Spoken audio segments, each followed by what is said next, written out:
இந்த வீடு தான் சார்.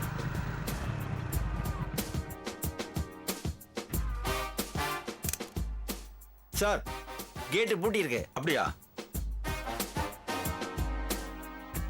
உள்ள யாரும் இருக்கிற மாதிரி தெரியலையே சார். வா இந்த பக்கம் பார்க்கலாம்.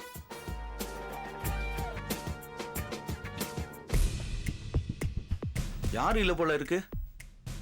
சரி பக்கத்துல விசாரிக்கலாமா? சரிங்க சார். வா.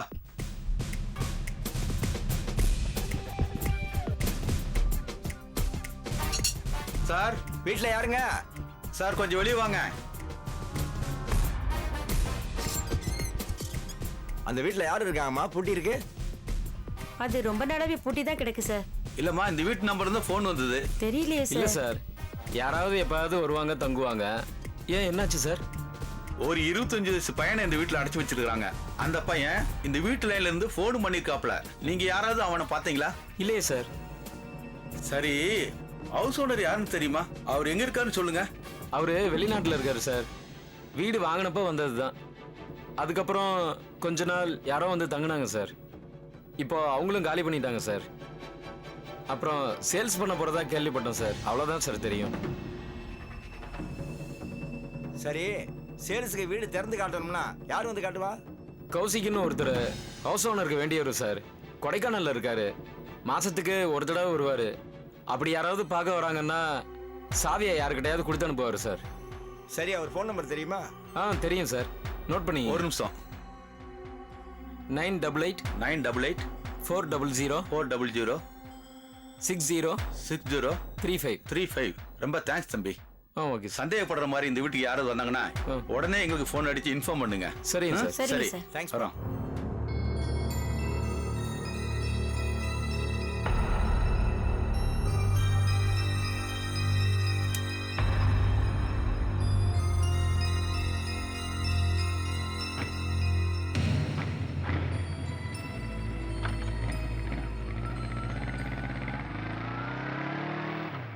டேய் சாவி உன்கிட்ட தானே இருக்கு. ஏன்டா போய் சொன்ன? சும்மா இருமா. கௌசிக் சார் சொல்லி தான் அவங்க இங்க தங்குனாங்க. ஆனா ஃபோன் லைன் கட் ஆயிருந்தது. இந்த லைன்ல இருந்து தான் ஃபோன் வந்துச்சுன்னு சொல்றாங்களே. சரி கௌசிக் சார் பேசிக்குவாரு, நமக்கு எதுக்கு? சரி சரி, நீ உடனே அவருக்கு ஃபோன் பண்ணி சொல்லிடு. அதுக்கேத்த மாதிரி அவர் பாத்துக்குவாரு. சரி சரி. சரி நீ உள்ள வா. என்னையா பூஜை சாமானெல்லாம் கரெக்டா வாங்கிட்டு வந்தாச்சா? எல்லாம் வாங்கிட்டு வரேன்ப்பா. எங்க நேத்து இப்படித்தான் சொன்னேன், கற்பூரத்தை மறந்துட்டேன். விஷயம் ஐயா காதுக்கு போய் கடைசியில உன்னால நான் தான் திட்டு வாங்கினேன். இந்த ட்ரிப்ல அந்த மாதிரிலாம் இல்ல, எல்லாம் செக் பண்ணிட்டு தான் வாங்கிட்டு வந்தேன். இங்க பாரு, எதுக்கும் ஒரு தடவைக்கு 2 தடவை நல்லா செக் பண்ணிக்கப்பா. சரி செக் பண்ணிடுறேன்ப்பா. சரி நான் மேல போய் தம்பியை பார்த்துட்டு வரேன். ஐயர் வந்தாருன்னா பூஜை ஆரம்பிக்க சொல்லு. சரி ஓகே.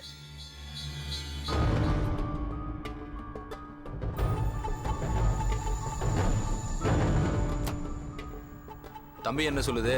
ஏதாவது சொன்னாதான் பரவாயில்லையே, எதுவுமே சொல்லாம உட்காந்துட்டு இருக்கிறான். சரி வா.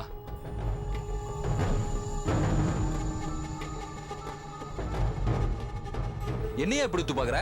என் நெத்தியில் இளிச்சவாயன் எழுதி ஒட்டி இருக்கா? அதெல்லாம் ஒண்ணும் இல்ல. நேத்து நெத்தில விபூதி பட்டைய போட்டு குங்குமத்தை நாம மாதிரி வச்சிருந்தீங்க. இன்னைக்கு பட்டை போட்டு ரவுண்டா போட்டு வச்சிருக்கீங்களா? ஏதாவது ஒன்னா ஃபாலோ பண்ணுங்கப்பா. நாங்க உன்னதான் ஃபாலோ பண்றோம். ஏன்பா இப்படி ஊம கோட்டா மாதிரி இருந்து எங்க உயிரை வாங்குற? பேசாம ஐயா சொல்றத கேட்டு நடந்துக்கோ. அதான் உனக்கு நல்லது, எங்களுக்கும் நல்லது. மூச்சுக்கு 3 தடவை ஐயா ஐயாங்கிற. யாரே அந்த ஐயா? அவர் இங்க வர சொல்லு, நான் அவர்கிட்ட பேசிக்கிறேன். ஆமா இவர் பெரிய கவர்னரு. ஐயா இங்க வந்து இவரை பார்க்கணுமா? சரி அவரு இங்க வர வேண்டாம். என்ன அவர்கிட்ட கூட்டு போலாம்ல? அதுக்கெல்லாம் எங்களுக்கு அதிகாரம் இல்ல. எப்ப ஒரு மனசுல தோணுதோ அவரே கூப்பிட்டு உன்னை பேசுவாரு. சரி அது வரைக்கும் நானும் எதுவும் பேச மாட்டேன். ஐயர் வந்துட்டாரு, பூஜை ஆரம்பிக்கலாமா? ஆரம்பிக்க சொல்லு, இதான் அழைச்சிட்டு வந்துடுறேன். எந்திரி போலாம். ஏச்சி கையிடு. எப்பவும் பூஜை முடிஞ்சதுக்கு அப்புறம் தான் கூப்பிடுங்க. இப்ப என்ன புதுசா ஆரம்பத்திலே கூப்பிடுறீங்க? அந்த பழக்கம்லாம் மாறி போச்சு. உன்னை ஒரு நிமிஷம் கூட தனியா விடக்கூடாதுன்னு ஐயா ஆர்டர் போட்டிருக்காரு. உன்னை தனியா விட்டா எங்க கண்ணில் நீ மண்ணை தூவிட்டு யாருக்காச்சும் ஃபோன் பண்ணுவேன், தப்பிக்க முயற்சி பண்ணுவேன். எதுக்கு இந்த வம்பெல்லாம்? பேசாம எங்க கூடயே வந்துட்டு எங்க கூடயே திரும்பி வந்துரு. நான் இன்னைக்கு பூஜைக்கு வர மாதிரி இல்ல. இத பாரு, நீயா வந்தா நல்லது. அடம் பிடிச்ச குண்டு கட்ட அப்படியே தூக்கிட்டு போயிடுவோம். எப்படி வசதி? சரி சரி நானே வரேன். ओम सर्वस्याप्ते सर्वचतुर्थे सर्वमेव तेनाप्नोति सर्वं जयति। என்ன தம்பி, எப்பவும் பூஜை முடியிற நேரத்துக்கு தீபாராதனைக்கு வருவீங்க, இன்னைக்கு சீக்கிரமா வந்துட்டீங்க. சரி சரி சாமி, பூஜை ஆரம்பிங்க, நேரமாகுது. ஓம் ஸ்ரீமாத்ரே நமஹ, ஓம் ஸ்ரீ மகாராஜ்ஞை நமஹ, ஓம் ஸ்ரீமத் சிம்மாசனேஸ்வர்ஜை நமஹ, ஓம் ஸ்ருதக்னிகுண்ட சம்பூதாஜை நமஹ, ஓம் தேவகார்ய சமுதஸ்தாஜை நமஹ, ஓம் உத்தியத்பான சகஸ்ராபாஜை நமஹ, ஓம் சதுர்பாக சமன்விதாஜை நமஹ.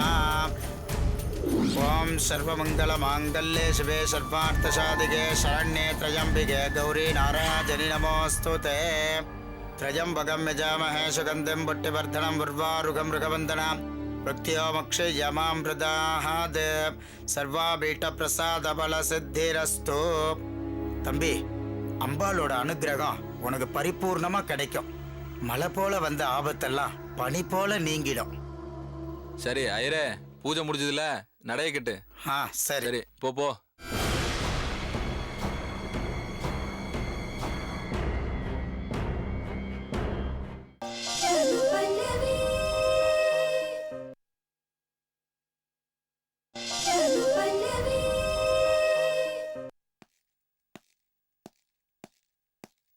Constable sir. அந்த வீட்டில் செல் நம்பர் வாங்கினேன்னு சொன்னீங்களே, ஆமாம் சார். அந்த நம்பருக்கு சொல்லுங்க. 988 ஒரு நிமிஷம். 988 400 400 60 35 35. 5.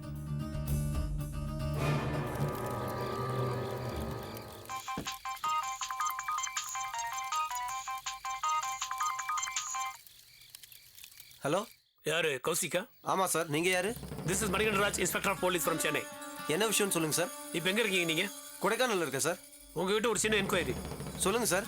இந்த அடையாறில் உங்கள் கண்ட்ரோலில் வீடு ஒன்று இருக்குல்ல? ஆமாம் சார், வந்திருக்கு சார். அந்த வீடு சமீபத்தில் யாருக்கா வாடகைக்கு விட்டீங்களா? இல்லையே சார், விற்கிறதுக்கு ட்ரை பண்ணிட்டு இருந்தோம், ஒன்றும் செட் ஆகலை சார். அந்த வீட்டு கீ உங்ககிட்ட தானே இருக்கு? ஆமாம் சார். வாங்குற பார்ட்டி யாராவது வந்தாங்கன்னா நான் இங்கேருந்து வந்து வீட்டை காட்டுவேன். வேற யார்கிட்டயும் சாவி இல்லை சார். ஓகே, ஹவுஸ் ஓனர் எங்கே இருக்காரு? சிங்கப்பூரில் இருக்காங்க சார். அவர் உங்களுக்கு என்ன வேணும்? Friend sir. ஓஹோ, ஐ சி. சார், இதெல்லாம் எதுக்காக விசாரிக்கிறீங்க, நான் தெரிஞ்சுக்கலாமா? ஒரு கிட்னாப்பிங் கேஸில் அந்த வீடு சம்மந்தப்பட்டிருக்குமோன்னு நாங்கள் சந்தேகப்படுறோம். என்ன சார் சொல்கிறீங்க? மிஸ்டர் கௌஷிக், அந்த வீட்டில் இல்லீகல் ஆக்டிவிட்டிஸ் நடக்கிறதா அக்கம்பக்கத்தில் இருக்கவங்க சந்தேகப்பட்டு இதுவரைக்கும் யாராவது உங்ககிட்ட கம்ப்ளைண்ட் பண்ணியிருக்காங்களா? இல்லையே சார். நீங்கள் எங்கிட்ட எதுவும் மறைக்கலையே? இல்லை சார். ஓகே, தேவைப்பட்ட மறுபடியும் உங்களை நான் கான்டாக்ட் பண்ணுறேன். உங்களுக்கு ஏதாவது தகவல் கிடைச்சதுன்னா இமீடியட்டாக எனக்கு ஃபோன் பண்ணுங்க. சரிங்க சார். ஓகே. Okay sir. என்ன சார் சொல்கிறாங்க? எதுவும் தெரியாதுங்கிறான். அந்த வீட்டோட கீயும் அவங்ககிட்ட தான் இருக்கான். ஒன்றுமே புரியலையே, ஒரே குழப்பமா இருக்கு.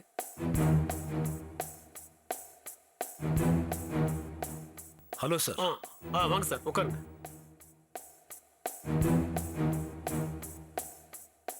ஏதாவது இன்ஃபர்மேஷன் கிடைச்சதா சார்? நோ மிஸ்டர் ராஜாராமன், நீங்கள் கொடுத்த ஃபோன் நம்பரை வச்சு ட்ரேஸ் பண்ணி அந்த அட்ரஸை கண்டுபிடிச்சோம். அந்த வீட்டில் யாருமே இல்லை. அந்த ஹவுஸ் ஓனர் சிங்கப்பூரில் இருக்கார். அவருடைய ஃப்ரெண்டோட கண்ட்ரோலில் தான் அந்த வீடு இருக்கு. அவரும் இங்கே இல்லை, கொடைக்கானலில் இருக்கார். அந்த வீட்டோட கீ கூட அவர்கிட்ட தான் இருக்கான். அந்த வீட்டை விற்கிறதுக்காக விலை பேசிட்டு இருக்கதா சொன்னார். கிடைச்ச டீட்டெயில்ஸ் இவ்வளோதான் மிஸ்டர் ராஜாராமன்.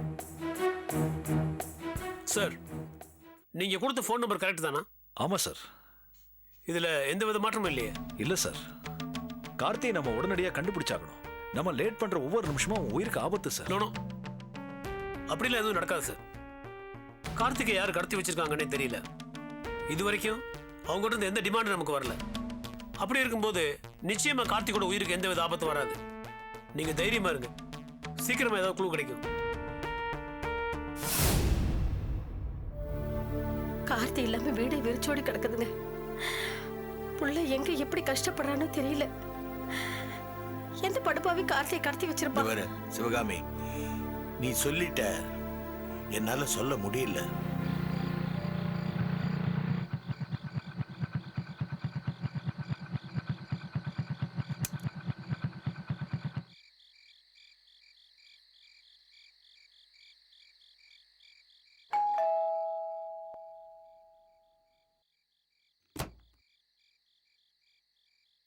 வணக்கம் சார். வணக்கம். என் பேர் கார்த்திக், கார் மெக்கானிக். சாரோட காரை நான் தான் சர்வீஸ் பண்ணிட்டு இருக்கேன். தெரியுமே, அன்னைக்கு பெண் பார்க்க போறப்போ நீங்க தானே கார் ஓட்டிட்டு வந்தீங்க. ஆமாவா சார் ஒரு நிமிஷம். இது செல்வராணி, நான் கல்யாணம் பண்ணி போற பொண்ணு. வணக்கம்மா. வா உள்ள வா.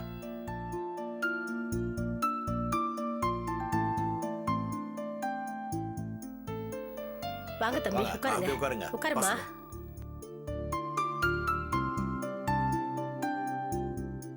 என்ன விஷயம்? அது ராஜாராமன் சார் பார்த்து போலான்னு வந்தேன். மாப்பிள்ளை இன்னும் ஆபீஸ்ல இருந்து வரலையே. ஓ இல்ல, இப்ப வர நேரம் தான். சரி. என்ன தம்பி சாப்பிடுறீங்க? Tea, coffee? இல்ல, இப்பதான் சாப்பிட்டோம். ரொம்ப தேங்க்ஸ்.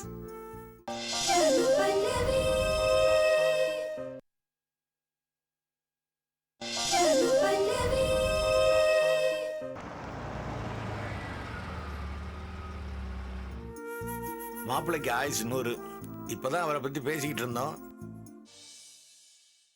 வா கார்த்திகேயன், உட்காரு.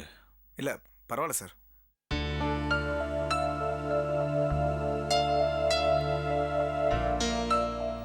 எப்படிமா இருக்க? நல்லா இருக்கேன் சார். சார் நான் செல்வராணி தான் கல்யாணம் பண்ணி போறேன் சார். தெரியுமே, கோபியோட பொண்ணு.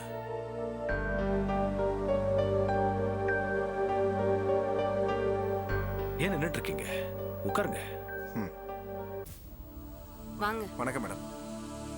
என்ன விஷயம் கார்த்திகேயன்? வர ஞாயிற்றுக்கிழமை ஆட்டோமொபைல் ஷாப்ல ஒரு பூஜை வச்சிருக்கேன். நீங்க குடும்பத்தோட கண்டிப்பா வந்து கலந்துக்கணும். என்ன புதுசா ஏதாவது பிசினஸ் ஆரம்பிக்க போறியா? இல்ல சார், புது பிசினஸ்லாம் ஒன்றும் இல்லை. வேற என்ன விசேஷம்? கார்த்திக்கும் ஸ்ரீநிதியும் மறுபடியும் கிடைக்கணுங்கிறதுக்காக தான் சார் இந்த பூஜையை நான் பண்றேன்.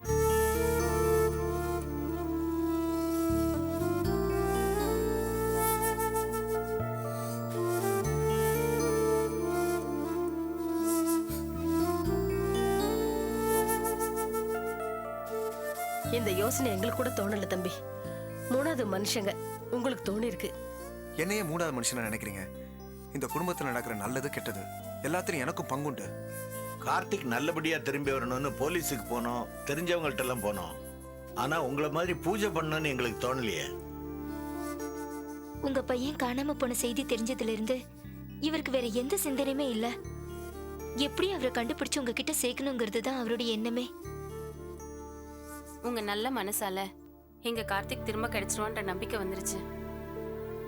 அந்த நம்பிக்கையை எங்களுக்கு கொடுத்ததுக்கு நாங்க உங்களுக்கு என்ன செய்ய போறோன்னே தெரியல. என்னங்க இது? இதுக்கு போய் எதுக்கு நன்றிலாம் சொல்லிட்டு? நான் இதை என் கடமையா தான் செய்யறேன். எதையும் எதிர்பார்த்து நான் அதை செய்யல. ரொம்ப தேங்க்ஸ் கார்த்திகேயன். நான் ஒன்னு சொன்னா கேப்பேல கார்த்திகேயன். என்ன சார் இப்படி கேக்குறீங்க? சொல்லுங்க சார். இந்த பூஜைக்கார செலவு எல்லாத்தையும் நானே கொடுத்துட்றேன். மறுக்காம நீ வாங்கிக்கணும். சாரி சார், அது மட்டும் என்னால முடியாது. ஏன்பா? இந்த பூஜைக்கான செலவை நீங்க கொடுத்துட்டீங்கன்னா அப்புறம் அதை நான் பண்ண மாதிரி ஆகாது, நீங்க பண்ண மாதிரி ஆயிடும். இந்த பூஜைக்கான செலவை நான் தான் சார் கொடுக்கணும். தயவு செஞ்சு என்னை வற்புறுத்தாதீங்க சார். இருந்தாலும் கார்த்திகேயன். இல்ல சார், நீங்க இவருக்கு எவ்வளவோ ஹெல்ப் பண்ணிருக்கீங்க. இன்னைக்கு கடையும் ஒர்க் ஷாப்பும் வச்சுக்கிட்டு இவர் நல்லா இருக்காருன்னா அதுக்கு காரணமே நீங்க தான். அந்த அளவுக்கு உங்களுக்கு ஹெல்ப் பண்றதுக்கு எங்களுக்கு தகுதி இல்ல. அதனால நீங்க எங்களுக்கு இதுக்கு பெர்மிஷன் கொடுத்தே ஆகணும் சார். சரி, உங்க இஷ்டப்படியே செய்யுங்க. கண்டிப்பா நாங்க குடும்பத்தோட வந்து உங்க பூஜையை அட்டெண்ட் பண்றோம். தேங்க்ஸ். நீங்க வேணா பாருங்க, இந்த பூஜை முடியறதுக்குள்ள அண்ணன் கண்டிப்பா திரும்பி வந்துருவாரு. அவ்வளவு நல்ல மனசு உங்க 2 பேருக்கும். சார் முதல்ல கேட்கணும்னு நினைச்சேன். போலீஸ்ல கம்ப்ளைண்ட் பண்ணீங்களே, ஏதாவது இன்ஃபர்மேஷன் கிடைச்சதா? போலீஸ்ல இருந்து எந்த தகவலும் வரல. ஆனா கார்த்தி எனக்கு ஃபோன் பண்ணா. என்ன சார் சொல்றீங்க? கார்த்திக் உங்களுக்கு ஃபோன் பண்ணாரா? அவர் எங்க இருக்காரு உங்ககிட்ட இன்ஃபர்மேஷன் கொடுத்தாரா? இல்ல கார்த்திகேயன், அவன் டீடைல் சொல்றதுக்கு முன்னாடியே கடத்தல்காரங்க ஃபோன் லைனை கட் பண்ணிட்டாங்க. அவங்க எதுக்காக கார்த்தியை கடத்தி வச்சிருக்காங்கன்னு தெரியல. பணம் கேட்டு கூட எதுவும் டிமாண்ட் பண்ணல. ஆனா அவங்க லைனை கட் பண்ணாலும் அவங்க எந்த நம்பர்ல இருந்து ஃபோன் பண்ணாங்களோ அது என் செல்ல ரெஜிஸ்டர் ஆயிடுச்சு. அந்த நம்பரை நான் போலீஸ்க்கு கொடுத்தேன். போலீஸ் அந்த ஃபோன் நம்பரை வச்சு வீட்டு அட்ரஸை கண்டுபிடிச்சிட்டாங்க. அங்க போய் பார்த்தா வீடு பூட்டி இருக்கு. அக்கம் பக்கத்துல விசாரிச்சா இந்த வீடு ரொம்ப நாளா பூட்டி கிடக்கு, ஃபோன் கூட டிஸ்கனெக்ட் ஆயிடுச்சுன்னு சொல்றாங்க. நினைச்சேன் சார், இந்த மாதிரி ரொம்ப நாளா பூட்டி இருக்கிற வீட்டை கடத்தல்காரங்க யூஸ் பண்றது சகஜம்தான். கார்த்திக் ஃபோன் பண்ண விஷயம் தெரிஞ்ச உடனே அவங்க இமீடியட்டா இடத்த எங்கேயா மாத்திருப்பாங்க. போலீஸ்காரங்களுக்கு விஷயம் தெரிஞ்சு போச்சுன்னு கடத்தல்காரங்களுக்கு எப்படி தெரிஞ்சிருக்கோம்? நாம 8 அடி பாஞ்சா அவங்க 16 அடி பாயிறவங்க. இவ்வளவு ஏன், போலீஸ்காரங்களுக்குள்ளேயே அவங்களுக்கு இன்ஃபர்மேஷன் கொடுக்கறது கண்டிப்பா ஒரு ஸ்பை இருப்பாங்க. அப்போ கார்த்திகை கண்டுபிடிக்கவே முடியாதா? ஏன் முடியாது? கார்த்திகை போலீஸும் தேடட்டும், நாமளும் தேடுவோம். போலீஸ் கண்டுபிடிக்கிறதுக்கு முன்னாடி நாம அவங்கள கண்டுபிடிப்போம். அந்த நம்பிக்கை எனக்கு இருக்கு. ஆமாம் பல்லவி, மாப்பிள்ளையோட நல்ல மனசுக்கும் அவர் செஞ்ச நல்ல காரியங்களுக்கும் பயன் இல்லாம போகாது. ஆமாம்மா, இவ்வளவு நல்ல மனசு உள்ளவங்க நமக்காக பிரார்த்தனை பண்றாங்க. அது நிச்சயமா வீண் போகாது. பிரார்த்தனையோட சக்தியில எங்க எல்லாருக்கும் நம்பிக்கை இருக்கு. குடும்பத்தோட நாங்க கண்டிப்பா பூஜையில கலந்துக்கிறோம்.